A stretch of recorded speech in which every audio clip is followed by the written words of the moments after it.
Hey everyone, TJ Hernandez here, and I'm the founder of RosterCoach.com, a classroom-style video-based website that's designed to help you improve your daily fantasy sports game. Today's preview is from a lesson on advanced strategies for MLB DFS tournaments. If you like this video, please like and share it, and don't forget to leave a comment below. So first I want to touch on stacking once again, just because it is so vital in tournament strategy. On DraftKings, you can stack up to 5 batters on one team, and on FanDuel, you can stack up to 4.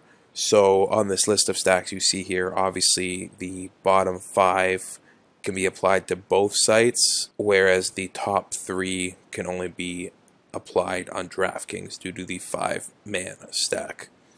For me, I always will have a maximum number allowed on my stack. It's just how I fill out the rest of my team that really differentiates myself. So on DraftKings, I would say 95% of my tournament teams will have a 5-man stack with either a 3-man stack, a 2-man, and a 1-man stack, or just 3 one-offs depending on what the slate looks like. On FanDuel, I am almost always going to have a 4-man stack. I don't usually do a 4-4 stack on FanDuel because it is tough to fit. Obviously, positions like catcher and shortstop are pretty thin, so having a stack that either matches on both of those or 2 stacks that have a catcher you're going to want or a shortstop you're going to want is a lot less likely.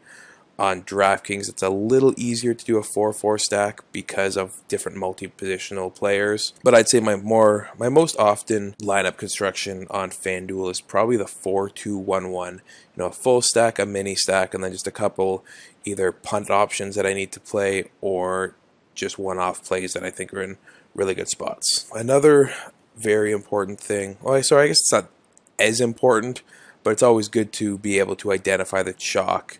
Because if you're going into a tournament and your entire team is 30% owned or higher, it's going to be a lot more difficult to kind of fight through the field and make your way up the leaderboard. While there's not an issue, like it's not a big issue using chalk, you don't want your whole team to be that.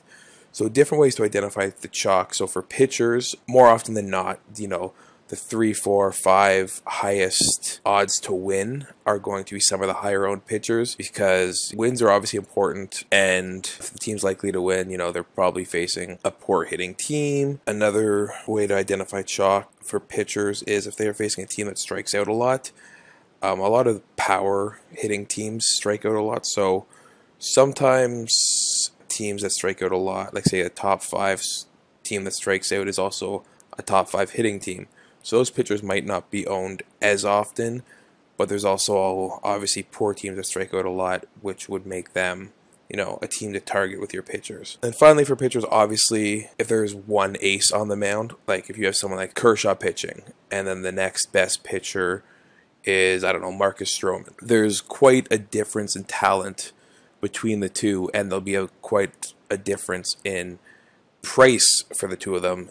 And with just seeing, a 12K pitcher on FanDuel and the next guy is, 9,100, a lot of times just seeing that will have someone just lean towards the ace because it feels like they're so much better than everybody else on the slate. Also, just aces in general get higher ownership. They're more popular names, they're better pitchers. Obviously, you have to pay more for them, but with pitching, even in tournaments, I don't mind paying up because they are the most consistent and the bats are the more volatile. So identifying chalk hitters, a lot of them are very similar to the pitchers. The teams that Vegas has projected for high run totals will naturally garner a lot more ownership for whatever reason, whether they're a great hitting team like the Yankees this year, or they're facing just a terrible pitcher. They are going to obviously be projected to score more runs. Another thing that will lead to ownership is matchups in Coors. This year I haven't found it to be as obvious because both DraftKings and FanDuel, more specifically DraftKings, have really been pricing up hitters in Coors, making it a lot more difficult to roster them with, the pitchers or other bats that you're going to want. So obviously you'll see batters, a lot of identifying the chalk with them is the same as pitchers. The higher owned hitters will more often than not come from teams that are expected to higher projected run totals. A lot of, obviously, Vegas is a very important tool that people use, and just seeing, teams expected to hit above, 5.5 runs, they're naturally going to gravitate towards those batters.